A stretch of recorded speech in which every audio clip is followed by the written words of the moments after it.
Hey, it's Davita, and I'm here with So Exquisite Charleston Magazine. Stay tuned. So I am Davita Roach. I am from Charleston, South Carolina. I grew up and was raised here in Charleston. I have my own business called Hair Makeover Boutique. I am the founder of my own nonprofit organization called Dear Deandra. I've been an entrepreneur since May last year, so that makes about 8 months, I believe. And I'm in grad school working my master's for criminal justice. Graduated in May, so I'm so excited. I have so many things that I want to accomplish with my master's degree. So once I get that, it's over. Like, I'm going to be taking off, traveling to different cities and meeting people, inspiring other women. I plan on writing a book. I plan on doing so much. And right now, I'm just working on building my business. I would say prioritizing, making sure that you have everything in line. Saying no to this event so that way you can say yes to this event. There are times where I was booked all day, 5 clients, tired, but I still had to submit my assignment at the end of the day. So like I said, prioritizing, getting things done. And I do not procrastinate. And you cannot be an entrepreneur and procrastinate at the same time. It does not mix well. Because if you're a procrastinator, say you have an assignment due, but you have somebody who asks you to do the hair, or you have an opportunity that you want to do. If you went ahead and did that assignment, you wouldn't have to work with it. You can just say yes to all of that. So, but like I said, you have to say no sometimes. And then also time management.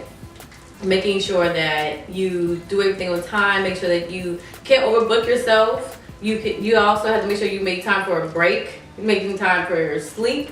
And you want to, this is my philosophy, secure yourself first and then secure the bag. Because if you don't secure yourself first, when you get the bag, you'll be too tired. You may even have bags under your eyes, you know what I'm saying? Like, you just want to make sure that you secure yourself, getting that time management, prioritizing, and just saying no to certain things.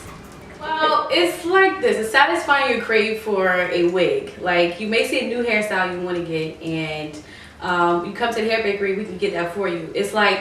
It's a shop where women can come to for whatever wig they want to get. Come to, shop around, and I can make it for you. Just like going to a bakery. You have bakers who specialize in cakes and cupcakes and other baked goods. And you go there because they specialize in that.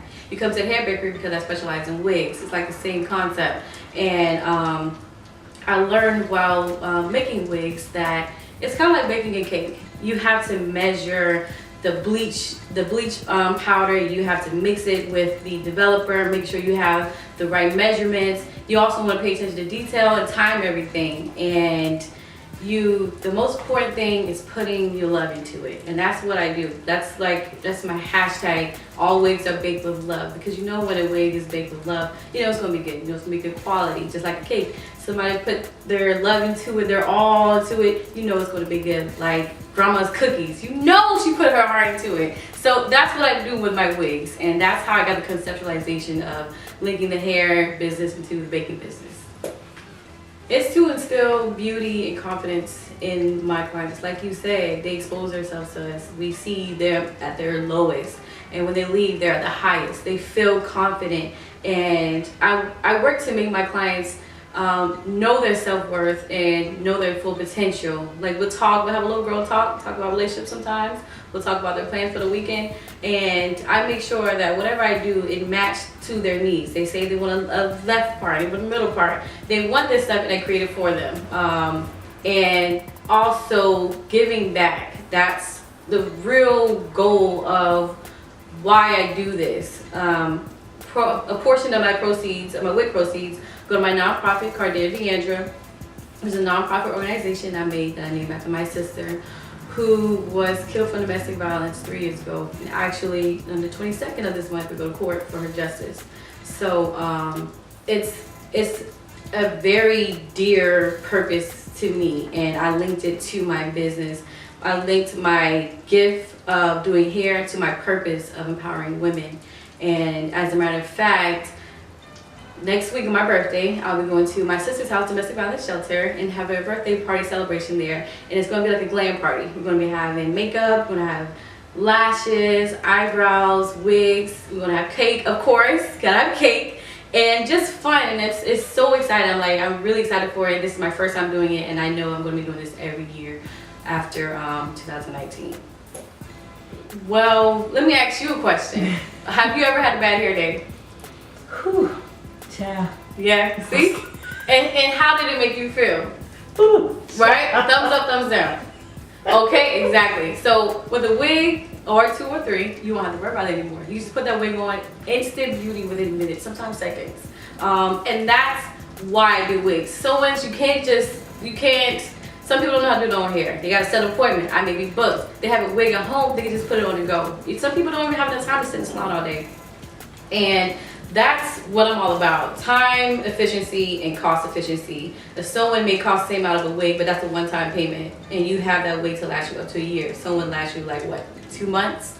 Sometimes at least that's how long you should be wearing it. You gotta let you take it off, let your hair breathe. But at the same time, wigs, you can take it off at night, oil your scalp, do what you have to do. And it's just, I feel like wigs have evolved from when I was in, high school. You knew it was a wig when you saw it. Wigs now these days, you have to really look and, is that a wig or not? That's what I want people to see when they see my work. I want people to really have to stare at my clients and know that's a wig, because some people want certain hairstyles and they can't get that, maybe because they have hair loss. Maybe they don't have enough edges. And edges are very important in these days, and some people can't get certain things because of that. With wigs, you can get anything. You can get braids, you can get cornrows, you can get baby hairs.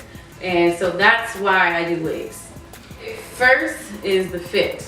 If it doesn't fit, you must quit. You can't throw it on, you gotta get something else. So definitely the fit, and how it fits your face.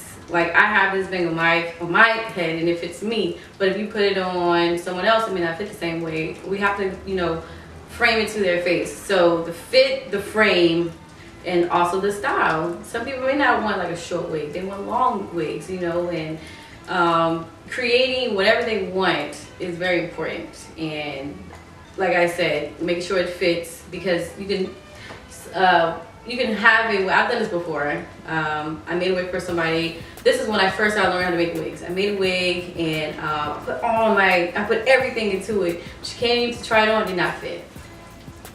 So I had to redo it. And it fit eventually, but making sure that it fits and getting that right wig for that right person is definitely important. I would say my patience.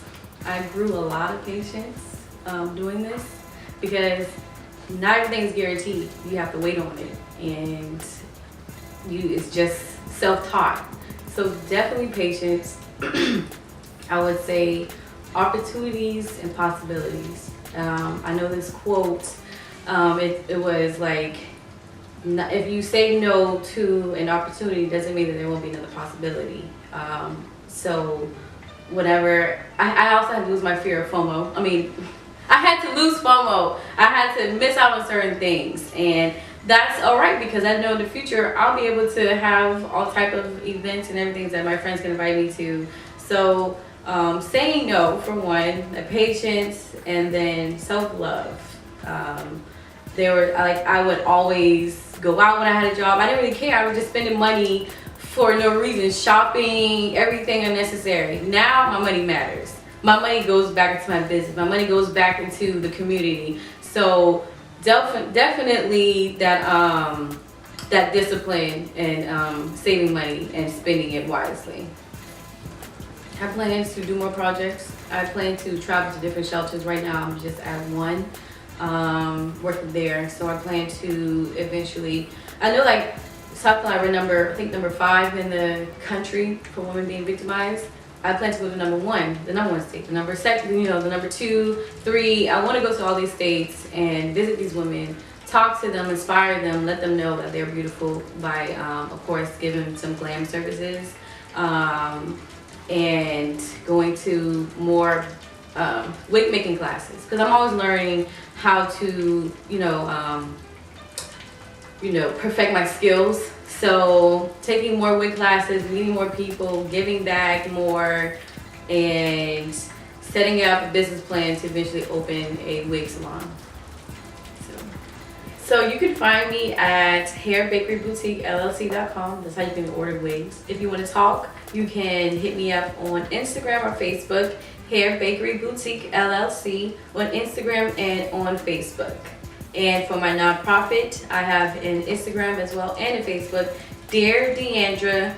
That's spelled DEAR, Deandra, DEANNDRA. Thank you.